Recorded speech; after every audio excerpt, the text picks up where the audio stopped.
જામનગર શહેરમાં બનેલ લૂંટ વિથ મર્ડરનો ભેદ ઉકેલી એલસીબી પોલીસે આરોપીને પકડી પાડ્યો। સુભાષ બ્રિજની બાજુમાં રંગમતી નદીના કાંઠે અજાણ્યા ઈસમની શરીરે ઈજા પામેલ હાલતમાં લાશ મળી આવી હતી। પ્રાથમિક દ્રષ્ટિએ ખૂન થયેલ હોવાનું જાણવા મળ્યું। જામનગરના ઇસ્માઇલ હારૂનભાઈનું મર્ડર કોઈ અજાણ્યા ઈસમએ લૂંટના ઈરાદે કરેલ હોવાની ફરિયાદ મળેલ। લૂંટ વિથ મર્ડરમાં સંડોવાયેલા આરોપીને પકડી પાડવામાં આવ્યો। એલસીબીએ ઝીણવટભરી તપાસ કરી સીસીટીવી ફૂટેજ પણ તપાસ કરવામાં આવ્યા હતા। ટેકનિકલ સેલ તથા હ્યુમન રિસોર્સનો ઉપયોગ કરીને ખૂન વિથ લૂંટના ગુનામાં આરોપીને શોધી કાઢવામાં આવ્યો। આરોપીને બાતમીના આધારે પકડી પાડવામાં આવ્યો।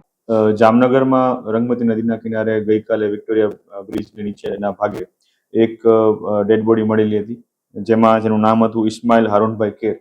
આ બનાવ મર્ડરનો હોવાનું પ્રાથમિક દ્રષ્ટિએ જણાયા હતા। ત્યારબાદ સિટી ડિવિઝન પોલીસ સ્ટેશનમાં આ બાબતની એફઆઈઆર દાખલ કરવામાં આવેલી હતી, જેને અનુસંધાને જિલ્લા એલસીબી અને જિલ્લાના જે સિટી ડિવિઝન પોલીસ સ્ટેશન છે એ બંનેની ટીમો દ્વારા આ આરોપીને ડિટેક્શન કરવા માટે અલગ અલગ ટીમો બનાવી અને હ્યુમન ઇન્ટેલિજન્સ અને ટેકનિકલ સર્વેલન્સની મદદથી શોધખોળ ચાલુ કરવામાં આવેલી હતી, જેમાં આ કામના આરોપી જેનું નામ છે મહેબૂબ મોહમ્મદ હુસેન સચડા, જે વાઘેરવાડામાં રહે છે જામનગર ખાતે, આનો ડિટેક્શન કરવામાં આવેલું હતું અને આ આરોપીને પકડી પાડી જિલ્લા એલસીબી દ્વારા આ ગુનો ડિટેક્ટ કરવામાં આવેલો છે।